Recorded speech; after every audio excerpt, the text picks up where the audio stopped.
मागील पार्टमध्ये मी तुम्हाला म्हटलं होतं आम्ही देवी कुठे आणि कशी बसवतो, तर चला तुम्हाला त्यानंतर आम्ही घरी आलो होतो आणि घरी आल्यानंतर केली होती पूजेची तयारी. आणि पूजेची तयारी होऊन झाल्यानंतर आम्ही पूर्ण जे डेकोरेशन आहे देवी जिथं बसवतात ते व्यवस्थित असं डेकोरेशन करून घेतलं होतं. आता त्यानंतर आणणार होतो आम्ही यामध्ये देवी बसवण्यासाठी. तर रात्रीची वेळ झालेली होती, त्या अगोदर मी माझ्या घरी नवरात्र वगैरे बसून घेतलं आणि त्याची पूजा केली.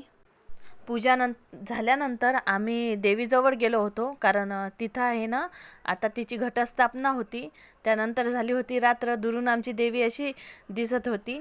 आता देवीच्या घटस्थापनेच्या वेळेस खूप छान असं सजावट केलं होतं आम्ही.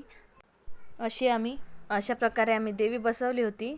आणि त्यानंतर इथं पूजा वगैरे झाली. आता तुम्हाला व्हिडिओ कसा वाटला हे कमेंट करून नक्की सांगा आणि सबस्क्राईब करायला विसरू नका. चला बाय, आता भेटू नेक्स्ट व्हिडिओमध्ये.